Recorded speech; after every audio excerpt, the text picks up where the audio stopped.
Hello, welcome to Revenant Reads. I'm Vin, and this is the monthly wrap-up for February of 2022.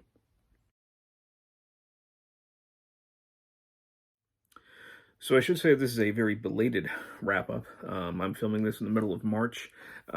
Just been very busy with life, busy weekends. My wife and I have also been more seriously discussing possibly looking for another house. So moving out of this one. This house is okay, but we want something with more property and everything else. Um, so we've been spending a lot of time kind of going through the house and getting rid of things, and that's kind of what has been dedicating most of my time on the weekends that I would have otherwise been using for making some videos. So I'm getting to this late, but that's okay. I don't have too much to actually talk about for February because while reading the books I'm going to discuss and show very quickly, and by the way, for these wrap-ups, I'm only giving a very brief description of what they are and what I felt. All these books I've talked about more in depth in the Fresh Read Kills videos that I do generally throughout the month. But in addition to the ones that I completed, I was also reading two fairly large books as buddy reads. That was The Hemmingses of Monticello, which took me into March, and so did The Landmark Thucydides. Both pretty large books here. So I started both of these in February, but I ended up finishing them in March. So those will end up going inside a March monthly wrap-up. Of the ones that I finished, very briefly here, first I had finished Ancient Greece, From Prehistoric Times to Hellenistic Times by Thomas R. Martin, and I had read this because I knew I was going to be reading Thucydides. And this is an excellent kind of general survey, I thought, of ancient Greece.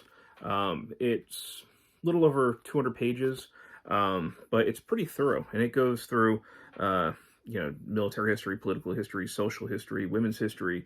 It really touches on just about everything and gives you, I think, a really nice full picture of what ancient Greece is like, or was like. So if anybody was looking for a kind of, quick single volume history of ancient Greece, I would actually highly recommend this one. I like this quite a bit, and it's pretty nicely formatted. It does have maps as well, and this is a first edition. There was a second edition that was released that I think has more illustrations and, of course, some updated material. But yeah, I would recommend this to anybody looking for a single volume history. I also read, this was kind of as part of the Reading Africa 2022 challenge that Mark over at Book Time with Elvis had been hosting, in which we are reading works of or about, from or about African countries that were involved in the Africa Cup of Nations soccer tournament.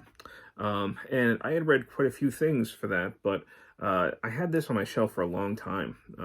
Ryszard Kapuscinski, I don't know if I'm saying the name right, was a Polish journalist in the kind of mid-20th century, and was pretty well respected and very well traveled.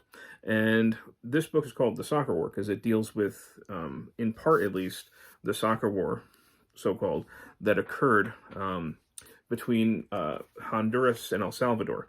And I didn't realize that this book dealt with Africa, because this is basically about Kapuscinski's experiences as a foreign war correspondent.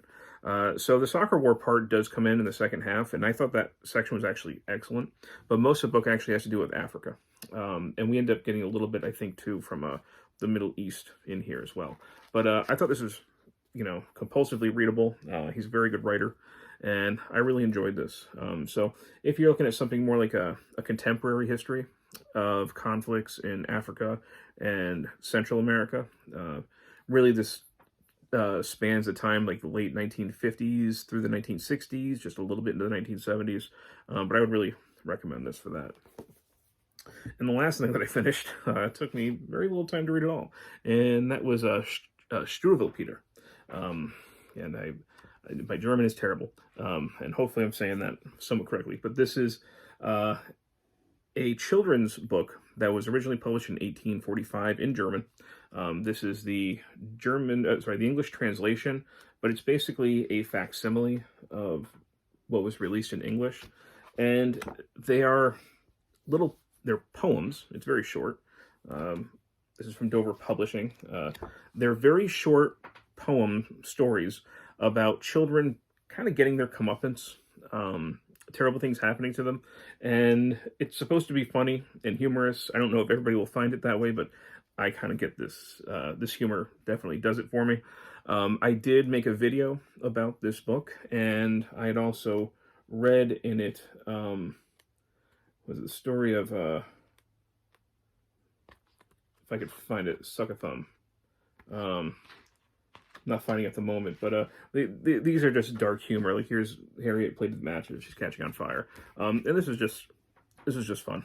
So if you're interested in this, you can check out the video that I did of it. But that's it.